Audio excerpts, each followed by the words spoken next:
people are interested in, and I think that we ourselves reflect on, involves the trajectory that goes from a childhood interest in making things to an adulthood like yourself, who as a professional artist has actually, you might say, stayed the course and actually translated what we all experience as children, I think, into a professional working environment and a career.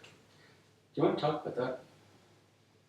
Yeah, that was an interesting question to reflect on, because I think my childhood home was a really conducive place to do art, but to do it in ways that still remain very connected to how I'm doing it now. So between my parents' workshop and my mother was also very handy, there was always a lot of stuff and materials and very interesting objects around the house. So a big part of my initial interest in art making was in fact kind of digging through that. And the same curiosity remains very connected to what I do now, but there was a moment where my parents traveled and went away, where an uncle came to actually take care of us for several weeks. And he used to teach at Laval University in the architecture program. So on the weekend, he would take me along to the workshop where students were putting the last touch on their maquette. And there was, if I recall, an aviation museum kind of proposal they had to put together. And when I saw the space, the activity, and the actual level of engagement in that room, it pretty much became a moment where I knew somehow, somewhere, this existed as a profession or lifestyle. It wasn't art per se, but very close to it.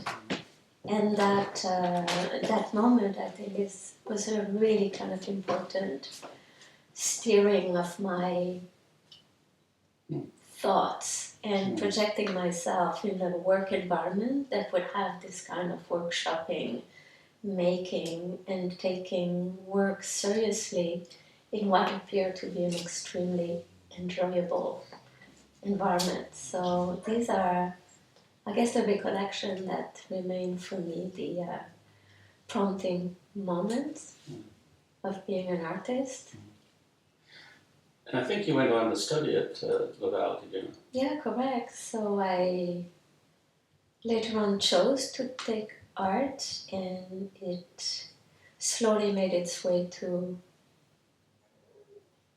continuing my commitment with it at a more academic level. I then stopped my studies, returned, and after that it was pretty much kind of a very clear kind of direction for what I wanted to do, and I wanted to do it in Canada. So I had moved and traveled, and it was very clear I wanted to study it here, not in Spain, not in England. It was something about the very nature of how studies were laid out academically.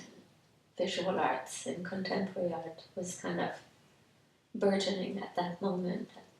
Made me choose to come back and then, finish my undergraduate and proceed to graduate study. Interesting. So there was something about the program, the academic program, that the Canadian universities, I guess Laval in particular, offered.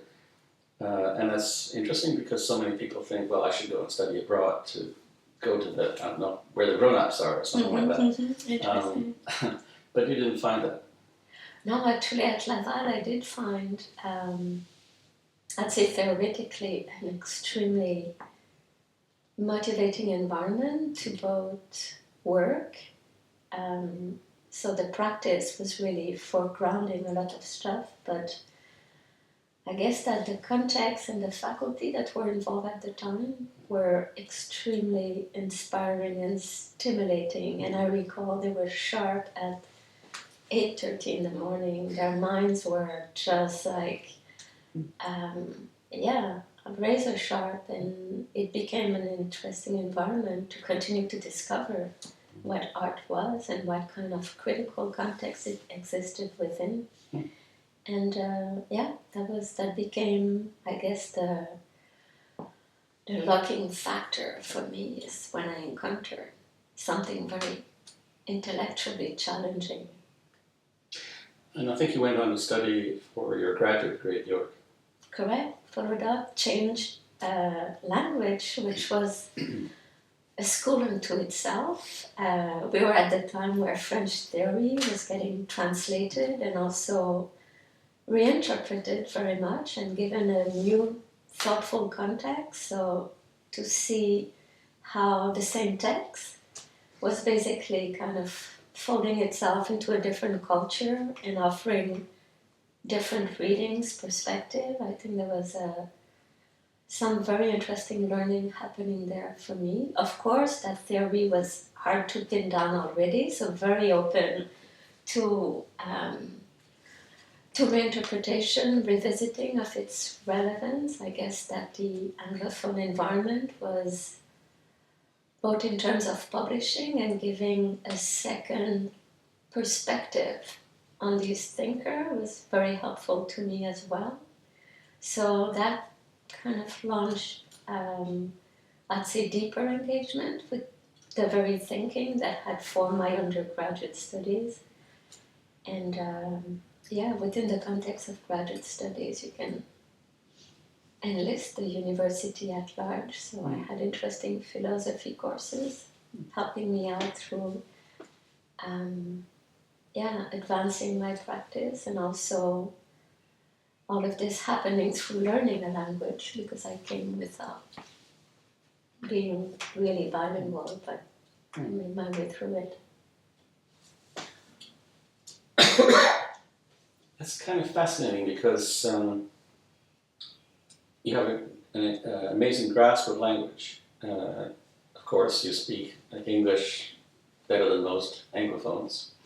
But more specifically, I'm thinking that by working between two languages, your native language French and your adopted language English, to read French texts would suggest to me that the question of the ambiguities and the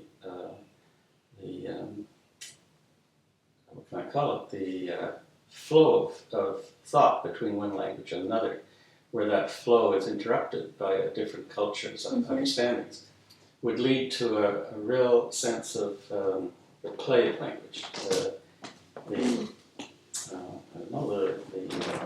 twists and turns that can suggest that meaning is malleable. Would that be the case? Oh, correct. Not sure about my command of English even now, but I have to say that it played in a twofold manner.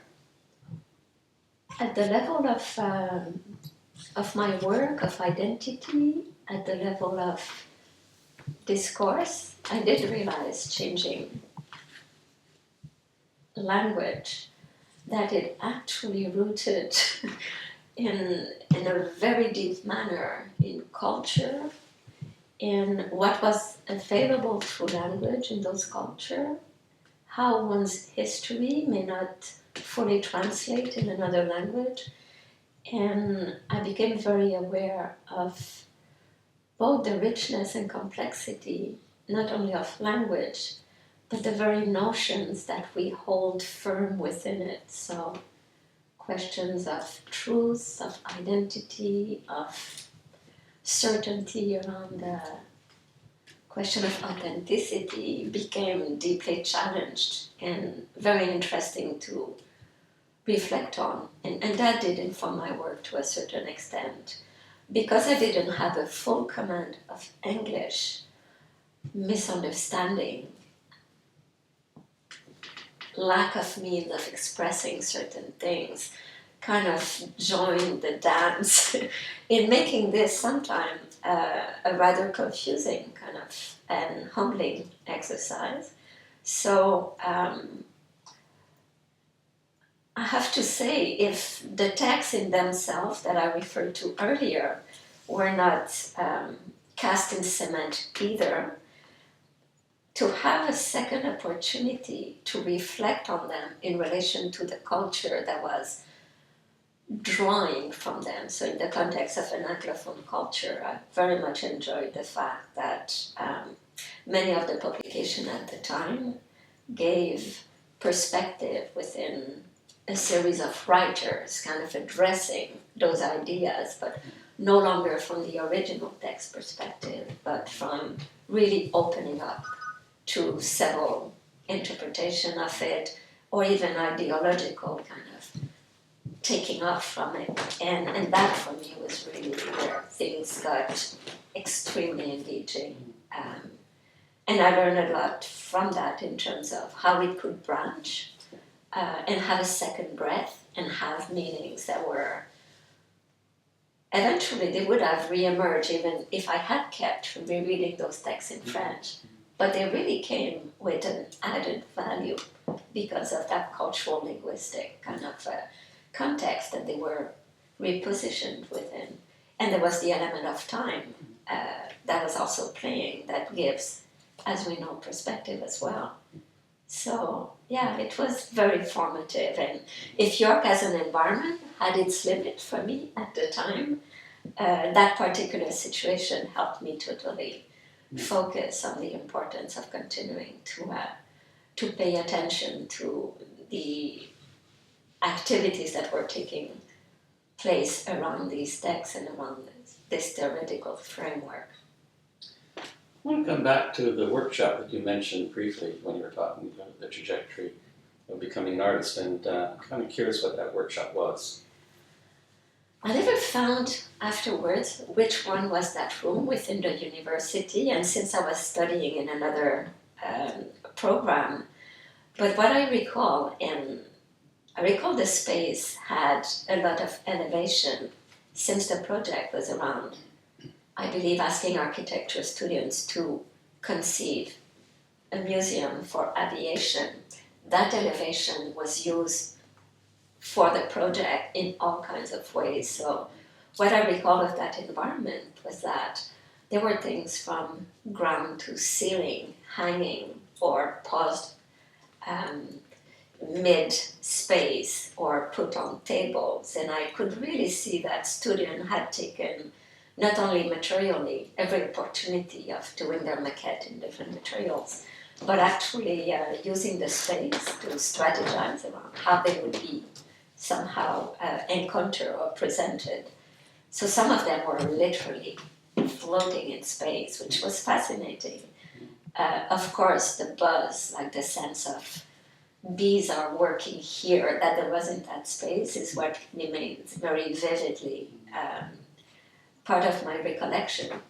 But there appeared to be no hierarchy at play, but people generating ideas through visual and material means within a space that in itself appeared to be extremely conducive. So that's what I recalled of that environment. Like I could never pin it down after and really see where was that space, what is that space. But as a child, I was not even an adolescent at the time. That's the imprint it left. Well, an important imprint, obviously, since it led you further. Yeah. I'm also interested by this question of architecture. Now, I'm also wondering what you'd have to say about the question of, as an artist, what one is contributing or what one is doing. Every artist does something different, perhaps. And perhaps there's two parts to my question. One is, on reflection, what you think artists can contribute in a general sense, but maybe more personally, what you understand for yourself, Ginette, is the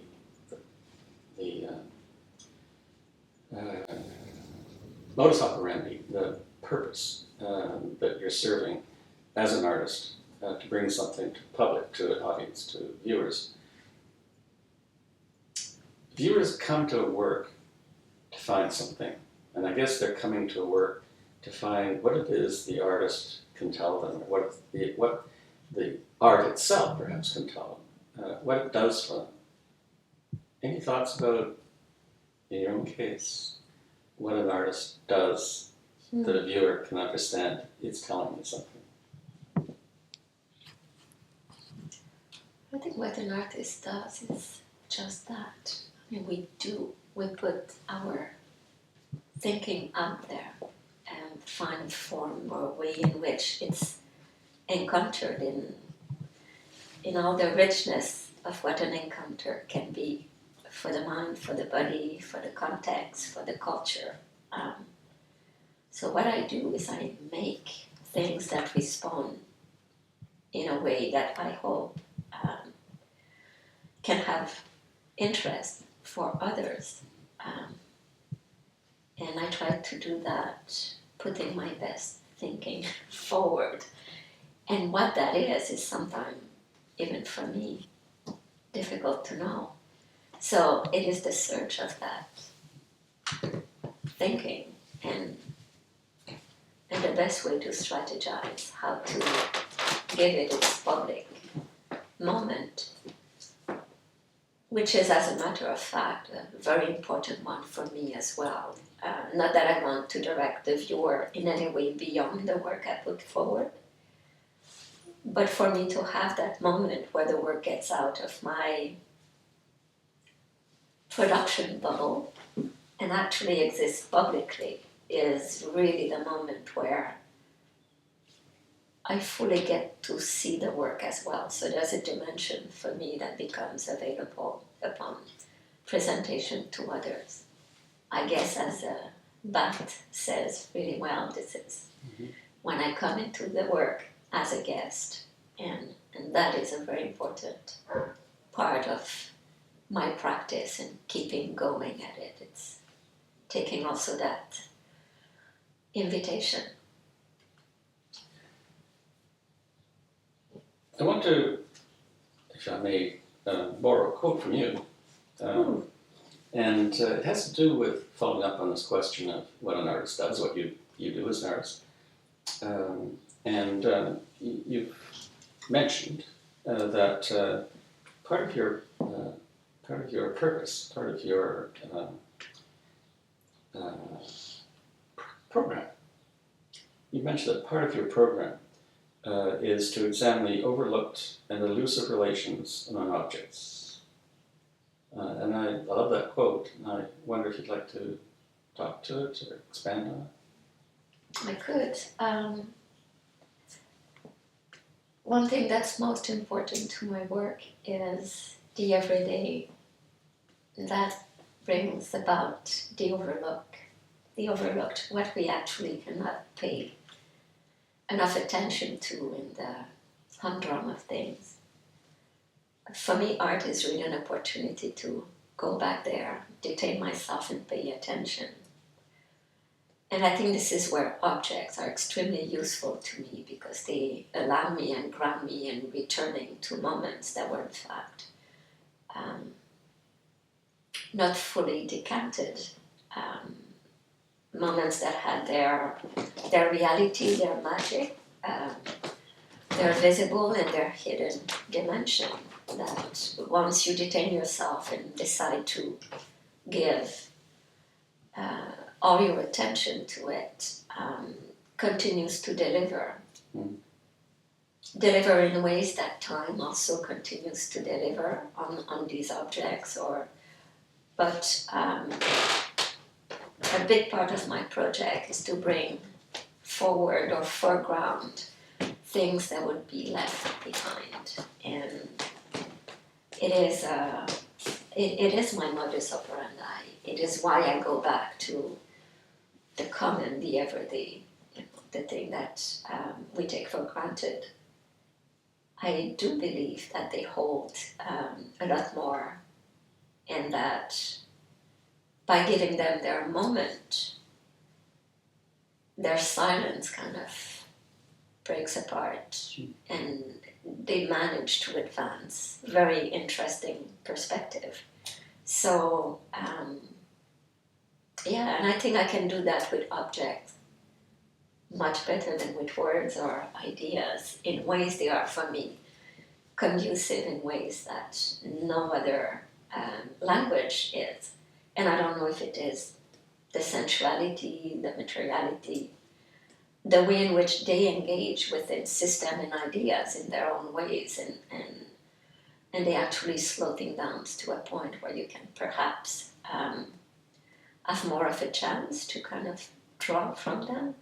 But they are definitely helping me out to say things I couldn't say any other way. It strikes me on this question of the everyday quotidian object that you have a particular idea about the everyday object. I find that the work, in some respects, has an allure that takes me into a space of the everyday object that suspends itself in time, that is not everyday in the sense of what I can find in a toy store today or in a shop. The objects in question seem to appear from a history of the everyday rather than from necessarily the everyday that we're always in touch with, the complete recycling, you might say, of objects as they are produced in the industrial environment that we have. And so there's a sense of time. Yeah, I think there's a sense of time built into these everyday objects that you bring to us, Ginette. Do you want to? Would I be? No, that is interesting. There's two things that hold my attention here. It is time in an historical manner and suspension, which I think is also at play. And I've tried to reflect on both of these, to understand how they play within the work and where does that everyday lie, and to look at it beyond, let's say, a personal history, but within the history of objects themselves. And many forces are playing here. I mean, I find that art history is playing in ways that I think that the objects that we know and encounter also are in constant conversation with artworks and objects of design or domestic objects that we've seen and we know and we've seen evolving over time. And I'm old enough to have gone through some cycles here. So the very nature of objects and the very clashes that happen between the aesthetics, between the agenda, between the instrumentality of objects, between the way in which they are extension of us or positioning or confining us, that all becomes the field that I'm in fact kind of trying to mine and draw from that, I guess, some thoughtful insight about it. So I think you're right, it touches both on history and on suspension, because I find that as opposed to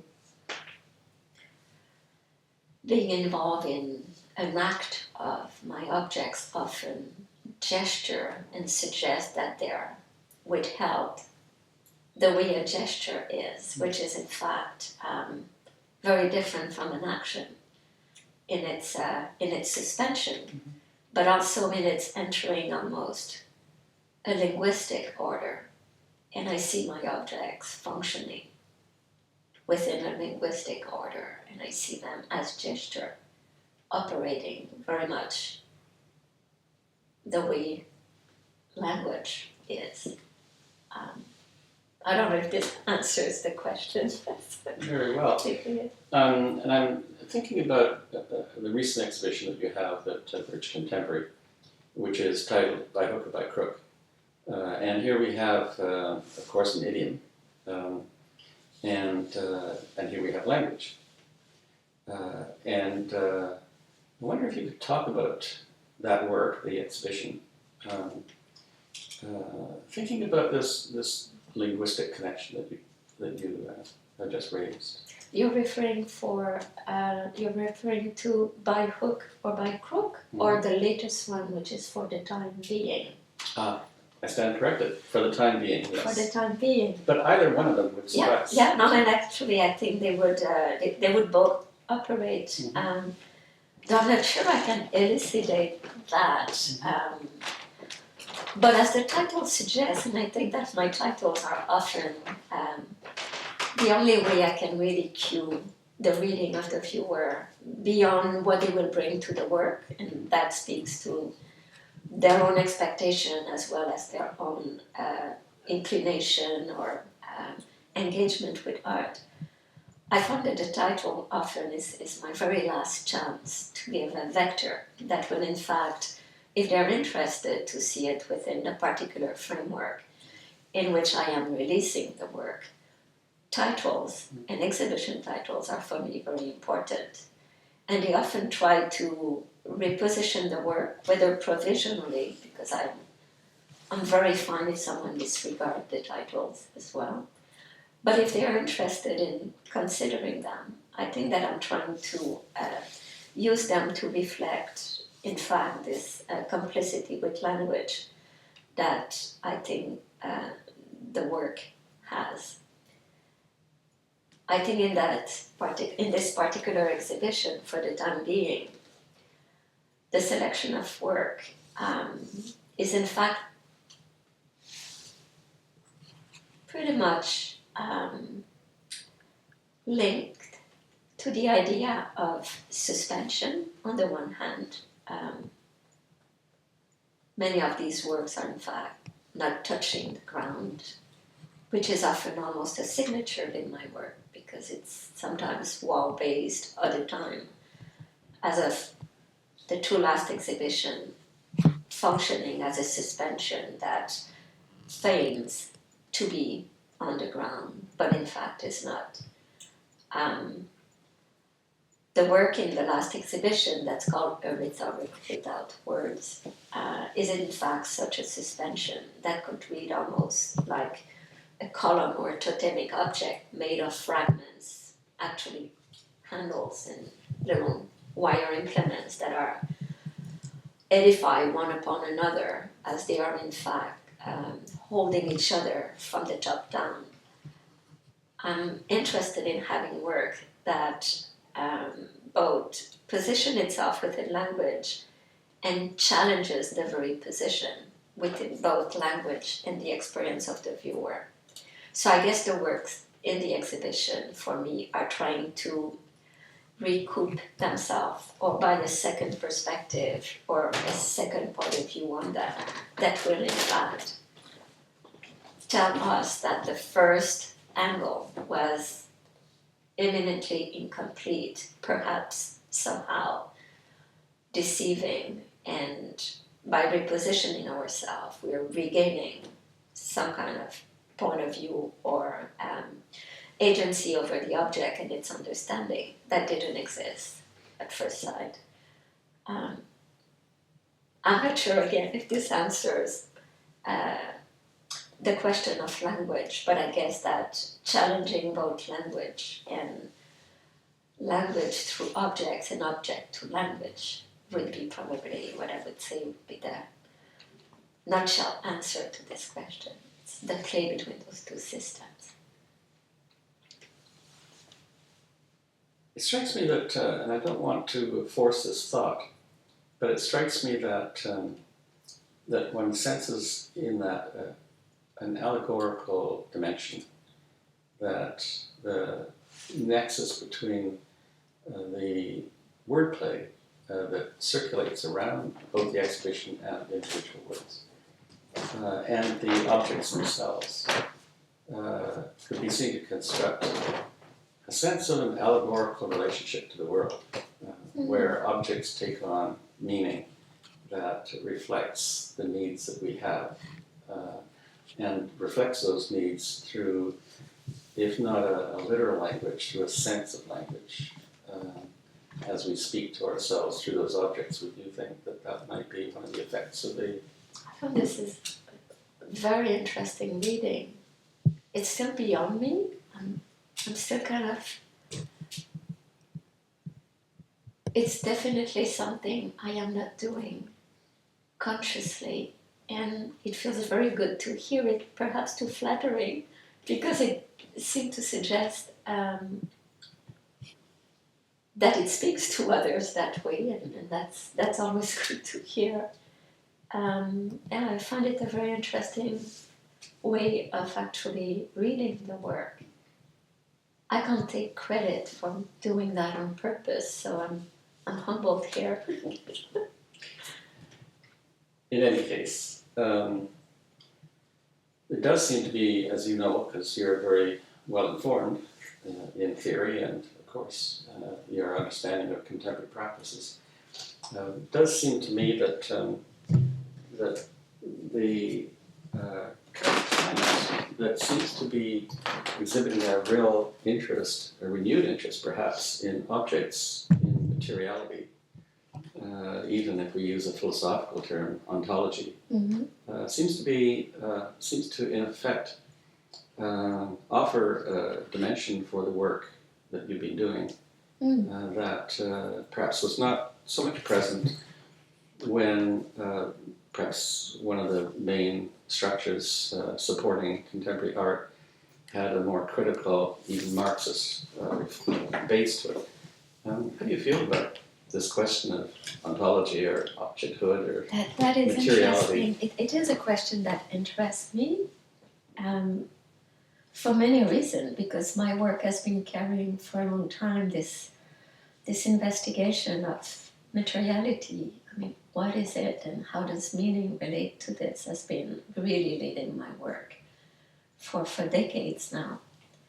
So the new interest on materiality and the importance for me to understand what it is we are talking about when we use the word materiality is fascinating, and I realize that the ground is shifting.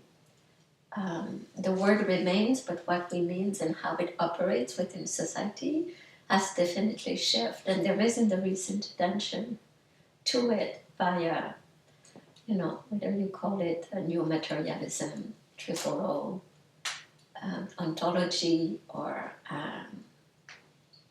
speculation. There is something that really interests me in looking at this discourse, looking at its contribution to what thinkers such as Benjamin, other thinker Bataille, that have actually tackled materiality in other ways. And I'm very interested in reading about it. My account of how I am somehow navigating this recent literature, let's put it this way, is that it is confirming something to me that literature and cinema had already confirmed, which is its biggest import, in my view, is that it's really telling us that speculation and fiction here, looking at things from a different perspective, seeing things, other things, through the point of view that hasn't been privileged, is in fact as valid as research as ways to understand what we didn't, as any other. So what ontology, I guess, and fiction have in common is that they do explore otherness and permit us to actually have perspective and point of view we could not otherwise gain. And in that, I see something precious in it. But it is not fully detached from what I think fiction in other medium has actually already contributed. If anything, I like to make a parallel. I see those forces kind of coming together. But now it's entered through a new theoretical framework, our discussion of objects, and that interests me. Interesting, because I was going to raise the question of reading theory and reading literature, but we already know that you read theory, clearly. And if you want to talk further about your readings in theory, please feel free. But you raised the question of literature as well. And even, I would say, it sounds to me as though privileging, actually, the reading of literature over the reading of theory, if I can put it that way. Well, if I can get it this way, if I can get theory through fiction, I'll go there first. I find it the most pleasurable way to arrive at thinking and engaging my thinking with the world that surrounds me, with contemporary situations that do not seem to come with a user's manual. So for me, theory through fiction is for sure a very pleasurable way to enter thinking and providing critical, I'd say, reading perspective or speculative kind of proposition around what it is that I do not know. It really interests me as a point of entry.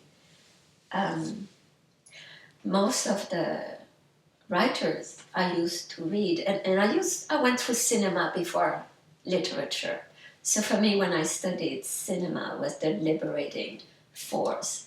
This is where I feel that I fully applied my critical skill. I was still somehow learning art, and within that particular discipline, still very much deferring to authorities, but cinema gave me my first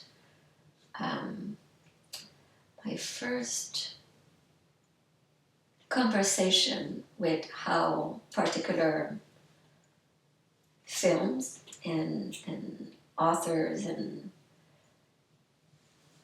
were in fact putting forward ideas, ideologies, construct that I could in fact respond to critically.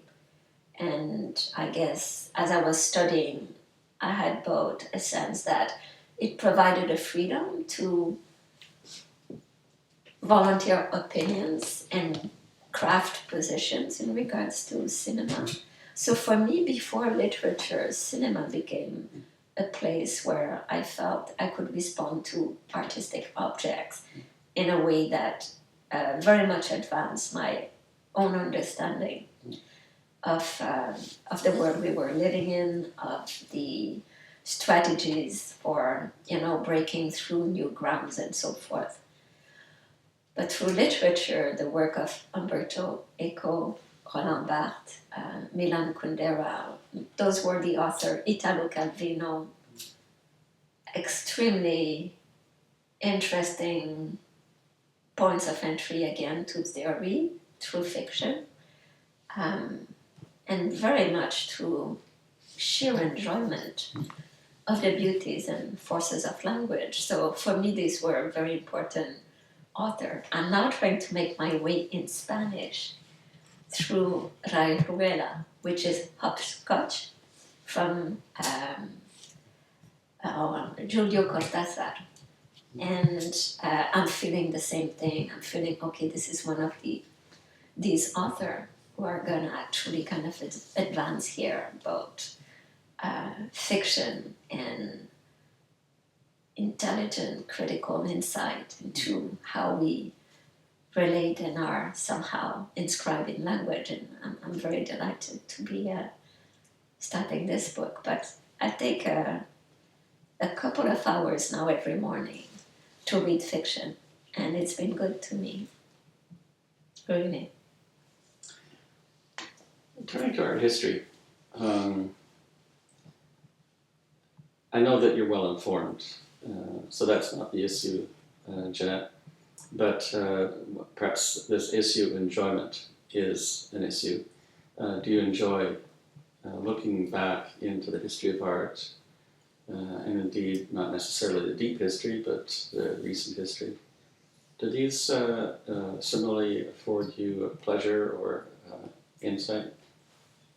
Yeah, very, very much so. I mean, I hope that that conversation between the art I do now and the art and the amazing history, and actually just the last century would already cover in terms of the particular work that I do and sculpture specifically, a fascinating kind of history of precedents and challenges and artists that I am still applying myself to fully appreciate and understand, because I think that we're still very much connected to these practices. We still very much position ourselves in relation to the questions they were also tackling. The times have changed, but I think the insight can use the added perspective. So yes, there's a lot about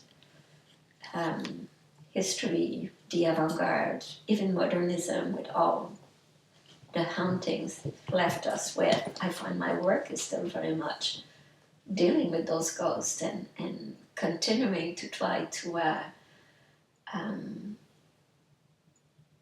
search within it, what is it that has not been fully kind of revealed. So for me, the domestic or the everyday is very much connected to the project of artists that lived like 60 years ago that were in fact also interested in using those means and those points of entry to understand aesthetically, but also socially, what the interfaces here were between life, art, aesthetic, social agency, personal agency. I'm very interested in that territory, and my work is still informed by it.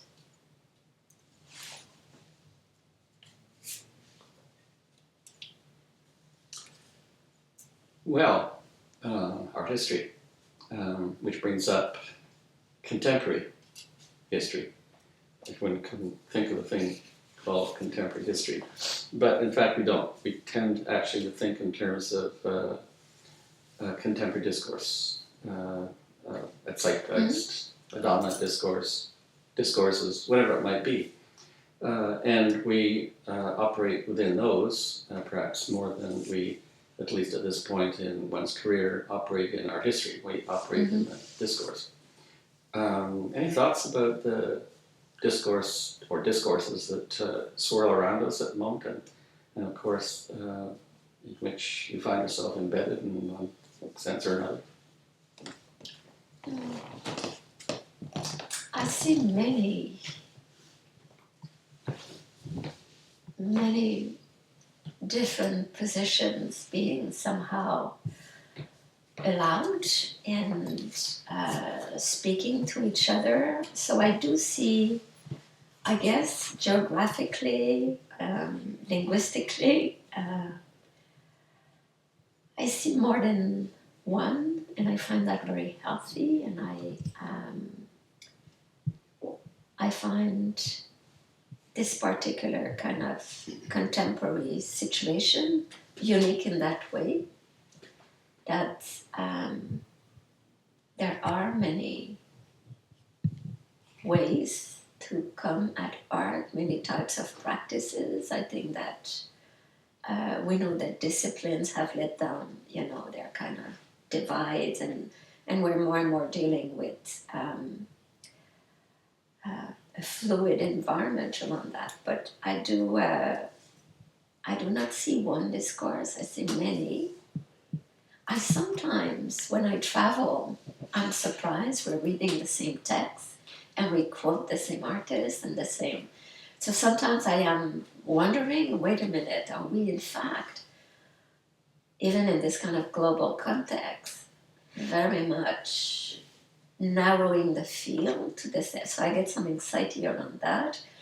But when I teach and I see how students are coming at art and what they enlist from, and the thinkers and the artists that seem to bear meaning or some influence on them, I then see this kind of multiplicity, and it appears aesthetically and in terms of contents, subject, discipline, means by which to fit within or stay in the margin. And so that's what I observe. So I'm kind of between those two things. So perhaps there is around publication and around making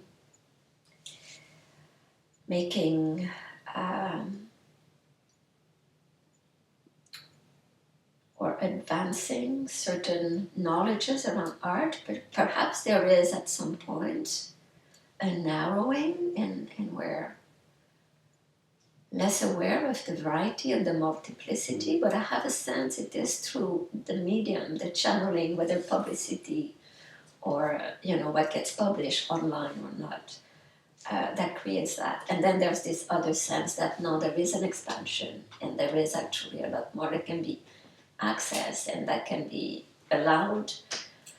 So yes, I'm torn between those two things, and I have observation around both of them. And so I'm not very helpful here, even to myself.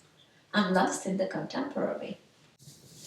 Ginette, we were just reflecting on the art system, on discourses as they exist in the contemporary cultural climate. And one of the things that came out of our reflections on this was, as you put it, the odd paradox that while there are many discourses at play today, and that perhaps marks the current moment, nonetheless the art system itself seems to privilege a narrow band, as you were saying, which leads one to have an odd feeling that while the global system is generous, that the art system itself, internationally, would appear to be far more parochial, less generous, let's say. And I wonder if you want to reflect further on that, as it impacts on yourself, on artists that you're aware of, how you feel this odd paradox seems to work itself out in terms of working every day as an artist. Mm-hmm. I guess where this impacts me the most is in relation to teaching, because I become very aware of those forces, being these that we also probably are inscribed within as teacher, reproducing knowledges. I become aware that there's a critical responsibility there to reflect on, and also to make sure that I can get a better control of how I am instrumental to this or not. So there is definitely, and every time I experience this, and as I said, it's usually when I travel, because it gets frightening to realize that these forces are in fact evening out the very difference that we know are there and we want to encourage. So for me, it became an important realization in that it had to be addressed within my teaching, and making sure that I wasn't in fact going by that narrowing of the discourses or practices that appear to be these that should be, the first one to come to mind or are the best example and so forth. So it's through self-critical kind of examination of how you're working with that. I think that you can actually take or regain some kind of sense of control with it. As I said, through student practices, I've never felt that from where they came from, there was this. So it has to come from above and it has to be questioned at that very kind of interface between teaching and learning. So for me, it becomes an important point. I have to say that I find that for me, and here's again a little bonus point for Canada, but I do find that we are within an artistic scene that has in fact allowed very varied agent to actually contribute to what the scene was. So if we take public galleries, commercial galleries, artist fund center, community intervention, public art, you realize that the fabric is in fact a lot more varied in terms of support and how these different perspectives contribute to what I consider is a rather healthy kind of combination of forces and perspective. So I guess within the Canadian art scene, I do find that our very recent history seems to have really kind of allow us to provide for a vitality of views that are helpful not to get into this kind of narrowing. And I do find that the hierarchies have been challenged to such a point that it's now really a matter of collaboration between those different those different level of public, commercial, or artist run and so forth, and in themselves they have been transformed by each other's presence. So in ways I do find that within Toronto, for example, the way that diffusion, dissemination of work, presentation of work happens doesn't give me a sense of a narrow band. It gives me a sense of a healthy, diverse kind of community. Good. Interesting. I'm encouraged. I want to turn to something else, which can be a form of discouragement for many artists, which is the sheer perseverance it takes to maintain a practice, to maintain, I suppose, keep the faith, as it were, that being an artist has value, and more than value, it has the ability to sustain a career, to sustain the sheer amount of financial resources and time resources that is required to be an artist. Do you have any thoughts about the perseverance that's required for yourself to maintain that commitment? Interesting. For me, time is really what needs to be balanced, and in ways, through the very privilege of having really a job I really enjoy a lot, and I consider myself very privileged to be teaching and having this kind of way of relating to other thinking, producing, creative kind of people all the time. But the balancing of time, I think, is an exercise that is challenging, and you add, the curveball from life and family and other responsibility you embrace within the context of, generational kind of need within families, as well as it's been a juggling act many times. But I have to say, as long as the steam and the excitement about a practice is there, I think your biggest problem is solved.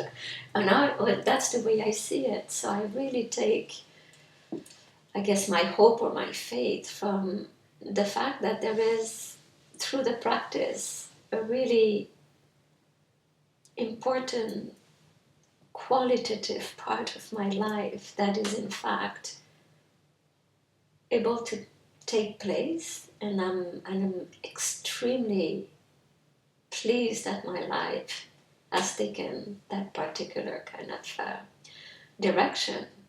I do value very much the time I spent here, and the time that is not always easy that I try to sustain my practice.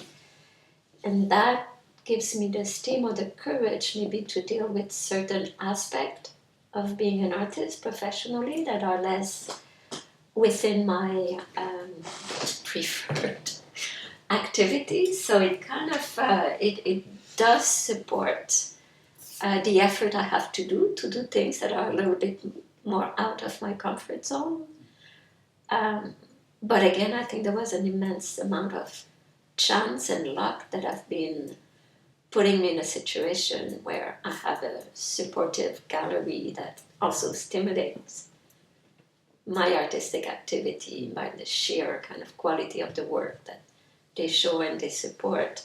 So there is so many of these elements that are kind of propelling me into continuing and valorizing that the effort is worthwhile. And when there is a challenge, there's usually a way, to manage it. So I have maybe just two last questions that I'd like to address. You've raised the question of a supportive gallery, which I think is probably fundamental, whether it's a gallery or whether it's another agency, fundamental to the perseverance that's required. I wonder about collectors. If we raise the question of a gallery, for instance, then we raise the question of a collector. Mm-hmm. I know of an artist whose gallery told them when they had expressed some anxiety that they weren't selling any work, and how come the gallerist was still interested in them. The gallerist's response was, well, you're here for other reasons, which seems to me the epitome of supportive. In any case, galleries are supposed to find a collector. I'm just wondering if that's a kind of background. I'm kind of curious whether you have any thoughts about collectors and about the need for or the importance of collectors. And I guess I'm thinking of private collectors, but we could also be thinking of public collections like National Gallery or whoever else.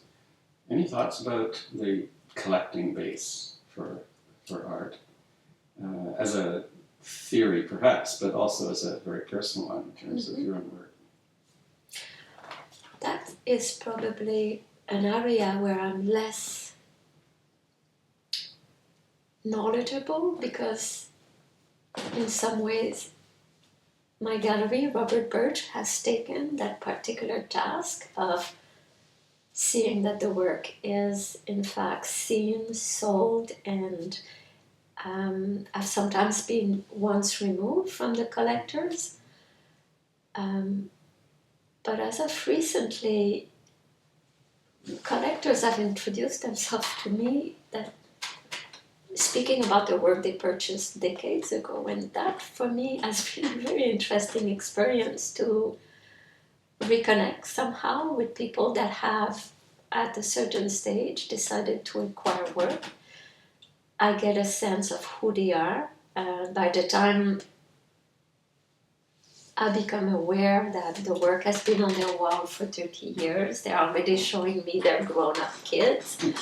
It's been for me a bit of an awakening, realizing that what I knew as essential to the support of, let's say, the ecosystem that art is, you have to have an audience, and whether they are collecting or not, that collectors are really at the basis of this activity to be viable for artists, for gallery as well.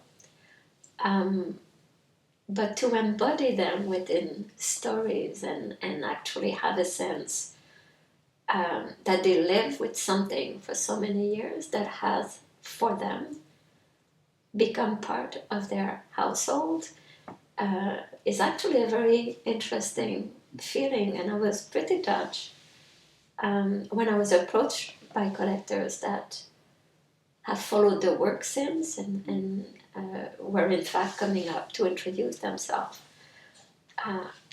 We know that the divide between artists, gallerists, collectors are sometimes not as strongly kind of set as there used to be. We know we may have the same education, we may in fact all be creatively involved in a way or another around and mobilized by art.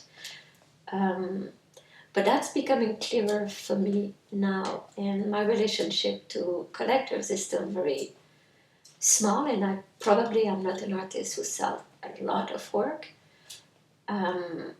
But I do consider that they are playing as essential as a role as we are. And in fact, I'm pleased to have a way to know who they are. So I really like the fact that, as opposed to keeping that distance, breaking it, because I do believe that it brings a human dimension in this that we sometimes forget through the commercial thing, and it also still holds an element of curiosity at my end, because again I know very little about them.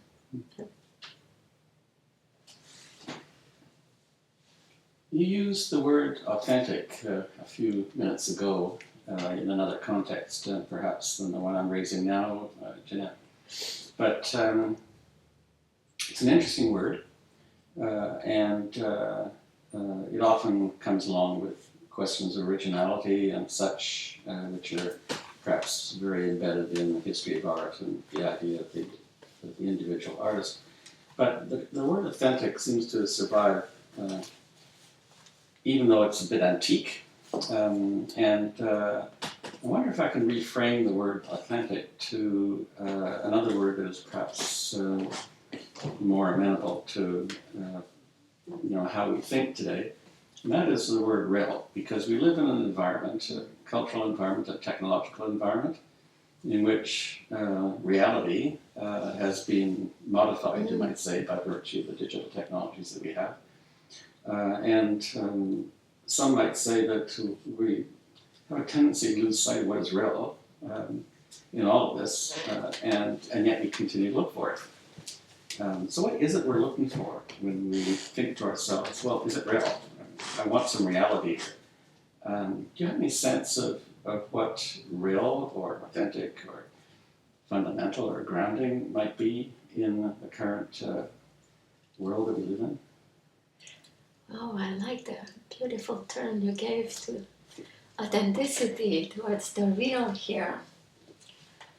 That interests me a lot, this real. That's very hard to grasp thing, but I guess my best way to acknowledge how elusive, I guess, the real is to say that I think artists are really attached to it, are really digging within it. And if anything, the fact that we're clearly engaged with both reality and fiction and are really aware of it. I mean, I don't think I'm the only one to feel within a practice the slippery ground between the two, and embracing that for me is an important dimension of art making. It's a humbling dimension of art making. I think it does allow us to be self-critical, challenge a lot of what we think are certainties around us. And it definitely, for me, expresses really well the research we do and the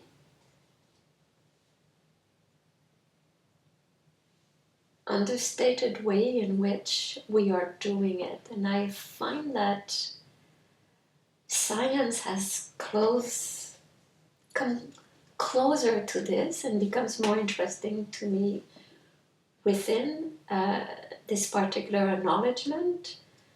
And perhaps society as a whole is getting closer to that as well. But that for me becomes a very interesting dimension, is acknowledging within ourselves that our stories, our realities, perhaps also fictions, and that in itself is a very interesting dimension of living, art making, learning, playing, working, all of this, and I find that quite engaging actually.